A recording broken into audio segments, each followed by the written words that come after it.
सुप्रभात बच्चों, मैं आपकी संस्कृत अध्यापिका। बच्चों, आज हम पढ़ेंगे तृतीयः पाठः स्वावलंबनम अर्थात पाठ 3 स्वावलंबन। इसमें एक कहानी के माध्यम से बताया गया है कि हमें स्वावलंबी होना चाहिए, अपना काम स्वयं करना चाहिए।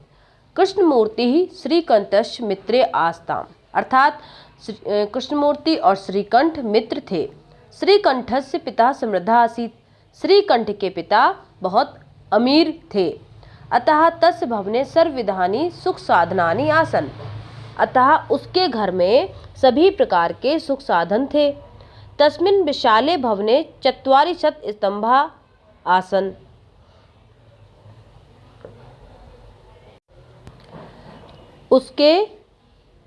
उसके विशाल घर में 40 खंबे थे।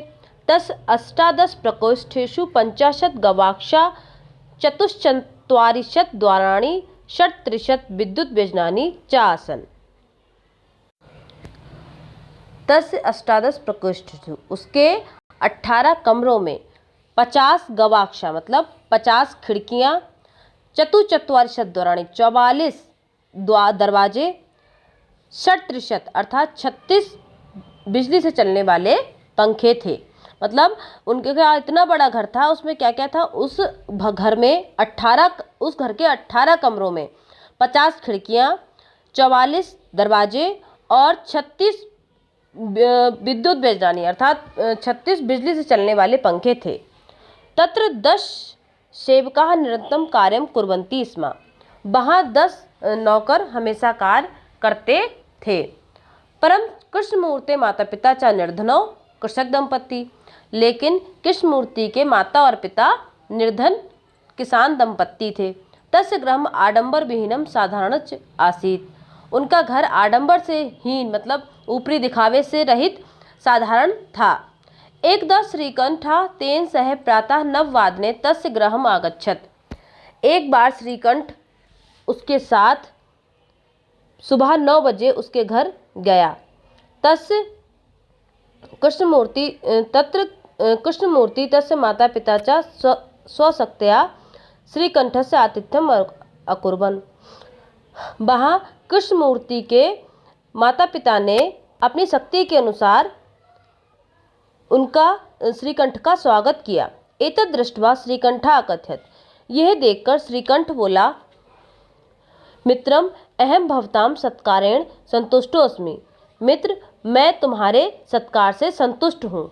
केवलम इदमेव मम दुखम यत् तव गृहो एकोपि भृत्या नास्ति, मैं तुम्हारे सत्कार से आदर से संतुष्ट हूँ, लेकिन मुझे एक दुख है। क्या दुख है? कि तुम्हारे घर में एक भी नौकर नहीं है।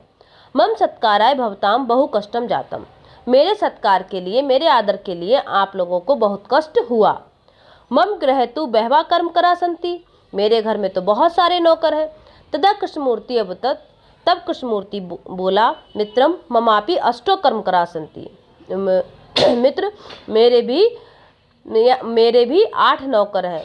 ते च 2 पादौ 2 हस्तौ 2 नेत्रे, वे 2 पैर 2 हाथ 2 नेत्र 2 श्रोतेति और 2 कान है।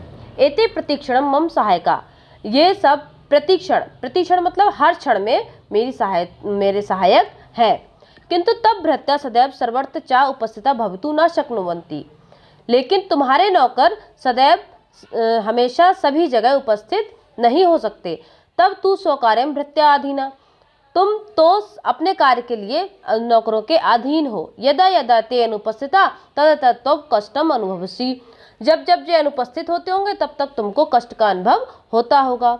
स्वावलंबने तू सर्वदा सुखमेव, स्वावलंब से तुम हमेशा सुखी रहोगे।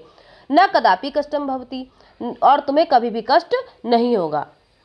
श्रीकंठावदत्, श्रीकंठ बोला, मित्रम तव वचनानि श्रुत्वा मम मनसि महती प्रसन्नता जाता।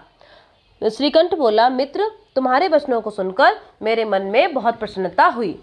अधुना अहमपि स्वकारणे स्वमेव कर्तुम इच्छामि, आज से मैं भी अपने कार्य खुद स्वयं ही करूँगा। भवतु 12:30 वादनम साप्रतम गृहं चलामि, साढ़े मतलब आधा, 12 मतलब 12, बादना मतलब बजे, तो 12:30 बजे मतलब 12:30 पर वे सर्वप्रथम वे सब दोनों साथ में घर को चले गए।